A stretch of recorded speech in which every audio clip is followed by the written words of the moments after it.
One of the first contradictions between Paul and Jesus that I noticed was regarding food sacrificed to idols.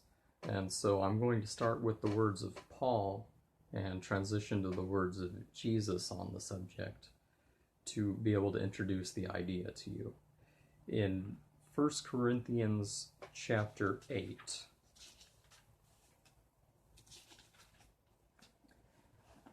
Paul explains in verse 8 of chapter 8, "Food will not commend us to God. We are no worse off if we do not eat, and no better off if we do eat. However, only take care lest this liberty of yours somehow become a stumbling block to the weak." So, Paul's main objection to eating idol meat is that it may make a weaker brother think that it's okay to still serve the idols or take part in the idol worship, as would happen for food sacrificed to idols. And so Paul is not saying to avoid food sacrificed to idols for any reason. Paul explains that an idol is nothing, so it doesn't really matter if it's sacrificed to an idol, because an idol isn't anything, according to Paul. And there's a little bit of truth to that, and of course idols don't have any power whatsoever. There's only one true God, Yahweh. However, Paul is saying that as long as there's no weaker brother around who might be misled by you eating the food sacrificed to the idol, then it'd be perfectly fine to still eat the food sacrificed to the idol, because he says we're no better off and we're no worse off if we eat food sacrificed to an idol.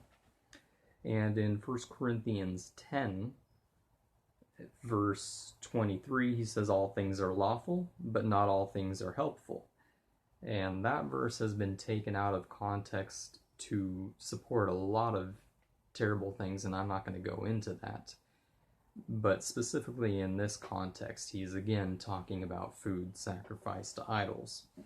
And so he sets up a scenario where a believer goes to eat with someone who's a non-believer. And in verse 28, if someone says to you, "This food has been offered in sacrifice," then out of consideration for the man who informed you, and for conscience sake, and Paul clarifies in verse 29, it's not even your conscience. Verse 29, I mean his conscience, not yours, do not eat it.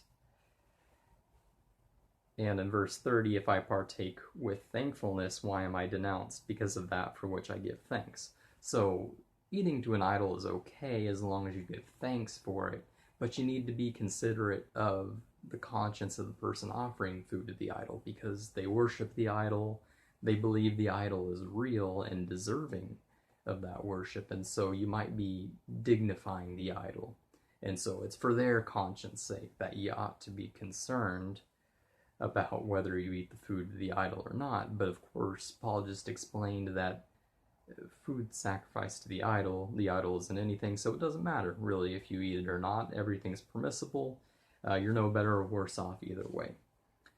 And so going to the book of Revelation, I want to highlight in Revelation chapter 1, verse 4, John to the 7 churches that are in Asia. So all of the writings in all of the churches referenced in Revelation are in Asia.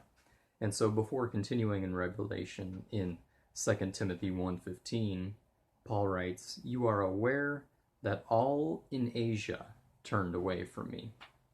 And specifically, Paul wrote to the church of Ephesus. And so what Jesus wrote to Ephesus in chapter 2 is particularly interesting to me.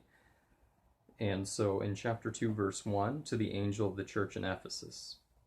Verse 2, I know your works, your toil, and your patient endurance, and how you cannot bear evil men, but have tested those who call themselves apostles, but are not, and found them to be false. Paul certainly did call himself an apostle in many different instances. Just about every book that he wrote, he made sure to emphasize he's an apostle. You have tested those who call themselves apostles but are not, and have found them to be false. And so, with the topic of idol meat specifically, in the same chapter 2 of Revelation, verse 14, I have a few things against you.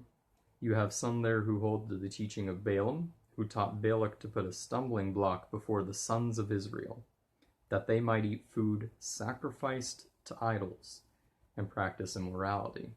And so there's no condition upon eating food sacrificed to idols with a weaker brother, or eating food sacrificed to idols and not taking into account the conscience of the person who sacrificed the food to the idol. It's a simple statement that food sacrificed to idols is a sin, and it's a stumbling block. In verse 20 of that same chapter 2, teaching and beguiling my servants to practice immorality and to eat food sacrificed to idols.